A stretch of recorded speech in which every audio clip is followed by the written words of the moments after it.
Hello, this is Holly. Um, this morning I woke up at around 4:30, and for some reason it's like God sent me a message. You need to talk to high school students about college and how to avoid student loan debt. I'm sure you guys have read the articles. You probably have people telling you, but I really need you guys to listen to the things that I'm about to say because they can make the difference in how your life goes after school. I mean, even during school. Um, so, the first thing I want to talk about is how to pick a school.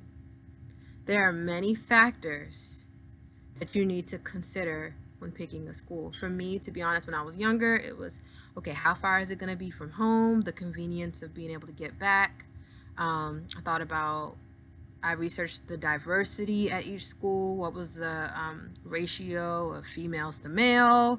Um, Other things that I researched is I believe, student reviews. I looked them up to find out more about the universities. Another important thing that I realized when I did a college tour is that some schools have curfews.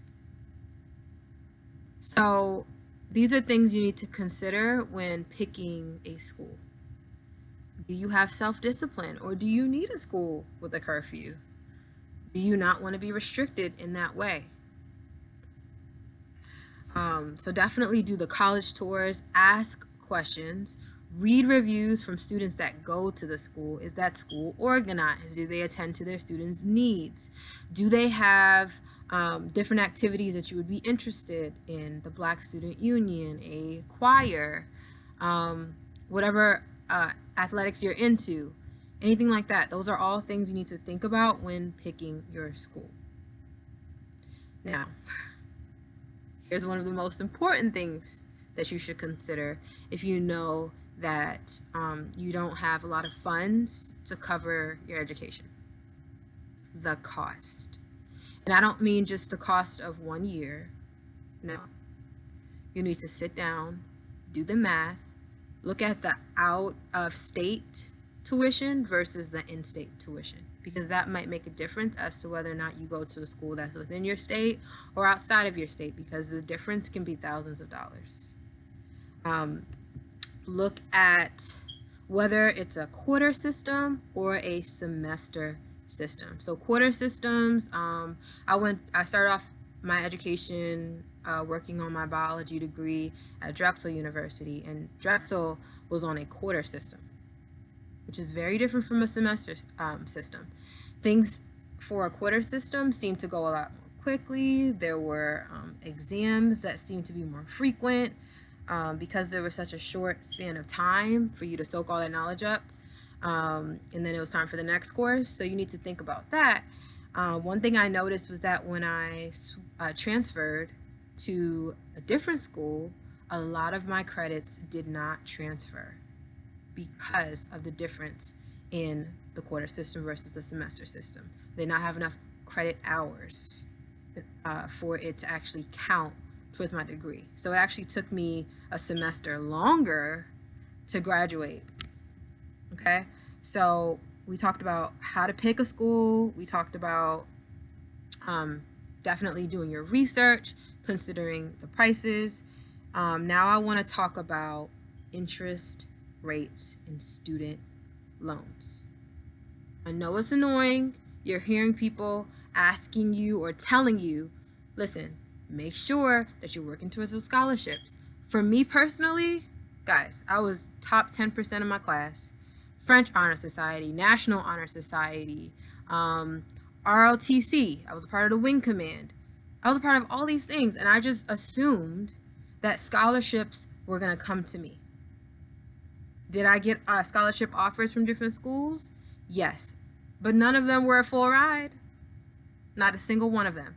Do not count on the scholarships coming to you. You need to search, look, ask around, do your research. Don't just count on the first pages that come up, okay? Do your research. Think about it. Would you prefer to do the essay now, take that hour to do that essay, Or would you prefer to be giving basically your whole paycheck to student loans once you graduate? Write the essay. Do the community service. Make sure you're well-rounded. Make that resume. Next up, well, one other point that I want to make is when I decided to go to school, I thought, okay, you know what? I'm going to go to school. I'm going to be a part of the ROTC program.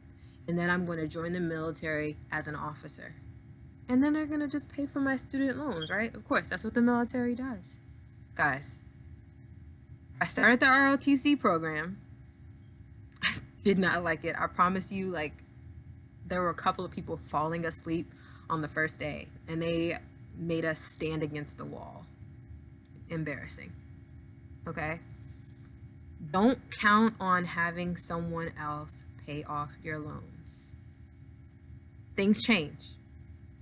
Don't count on your scholarship to play sports. Don't count on being an NBA player. Yes, work on it, work towards it, do what you have to do, but don't count on that. Don't just assume that those things are going to happen. Do whatever you can do now to avoid owing anybody later. Take this from someone who graduated with almost $100,000 worth of student loans. I did not know any better. I did not do my